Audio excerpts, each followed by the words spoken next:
మన వార్డు మన ఎమ్మెల్యే మాన్యశ్రీ నారా చంద్రబాబు నాయుడు దిశ నిర్దేశం మేరకు ప్రజల చెంతకు పరిపాలన వెళ్ళాలి. వాళ్ళ బాగోగులన్నీ దగ్గరుండి ఎమ్మెల్యేలే చూసుకోవాలి. అధికారులను వెంటబెట్టుకుని ఇక్కడ డ్రైన్లు కానివ్వండి, ఎల్ఈడి లైట్లు కానివ్వండి, రోడ్లు కానివ్వండి, చెట్లు కానివ్వండి, ఇక్కడున్న సంక్షేమ కార్యక్రమాలు ఎవరైతే చెబుతారో అవన్నీ పరిష్కార దిశగా సాగే ఈ యాత్రలో తెలుగుదేశం పార్టీ కేడర్ కానివ్వండి, అలాగే మహిళలు కానీ అధికారులు కానీ పాలు పంచుకున్నారు. అందరికీ కూడా నమస్కారం. నేను చెప్పేది ఏంటంటే, ఇలా వార్డుకు వచ్చేటప్పుడు అధికారులు కూడా ఆ జరిగే పనిని, ఉండే ఇబ్బందులను కూడా వాళ్ళు కూడా కళ్ళతో చూస్తారు.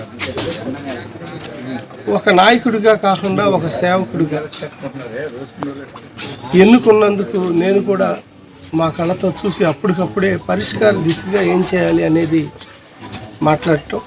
ఇటు ప్రజలతోనూ ప్రజాప్రతినిధిగా నేను, అలాగే అధికారులతో ప్రజాప్రతినిధిగా నేను, వాళ్ళ ఇద్దరి మధ్య కూడా సంబంధాలు ఏర్పాటు చేయటమే కాకుండా ప్రజా సమస్యల పరిష్కారానికి కమిషనర్ కానీ, నన్ను కానీ, కలెక్టర్ గారిని కానీ, డిపార్ట్మెంట్లో ఎవరినైనా కలవచ్చు అనేది చెప్పటం.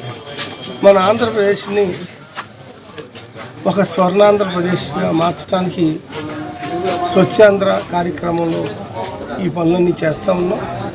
దీనికోసం ప్రతి వారం మన ఊరు మన ఎమ్మెల్యే అంటూ, మన వార్డు మన ఎమ్మెల్యే అంటూ ఒక కార్యక్రమాన్ని రూపొందించుకుని నేను అధికారులతో అలాగే పార్టీ కేడర్తో ఈ కార్యక్రమం చేపట్టా.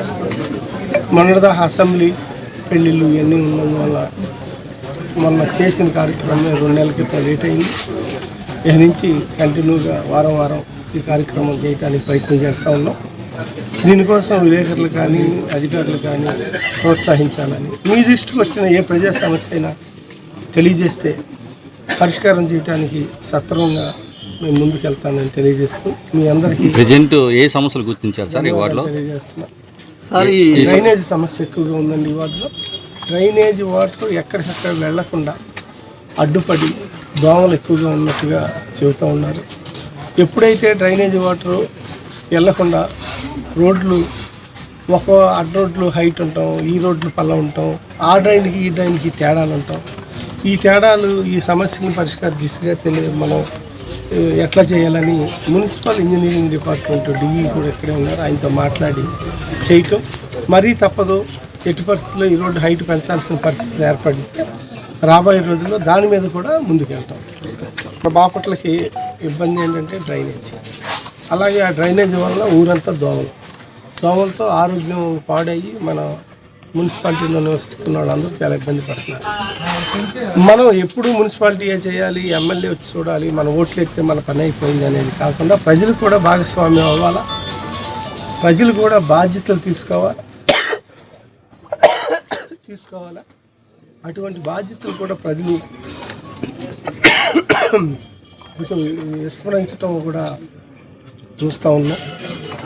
రోడ్ల మీదకే ఇంట్లో నుంచి దారులు కట్టేయటం, వెహికల్ వస్తే ఆ దారుల వలన మార్జిన్ లేనందువల్ల వెహికల్ వస్తే వెహికల్ తప్పుకోవటం, ఇవన్నీ కూడా మనం సృష్టించుకున్న సందర్భాలు ఎన్నో ఉన్నాయి. మీరు చూస్తూ ఉంటే రోడ్ల మీద అంత ఇల్లు ఉన్నా కూడా రోడ్డు మీద వరకు ఇల్లు కట్టేసి ఎదరు వరండాలు లేకుండా గేటు దాటి లోపలికి వెళ్ళాల్సిన మెట్లు గేటు దాటి రోడ్ల మీద పెట్టే పరిస్థితుల్లో చాలా ఇబ్బందులు పడుతున్నాం. వాటి వల్ల కూడా ఈ డ్రైనేజీ వ్యవస్థ పాడైందని చెప్పచ్చు.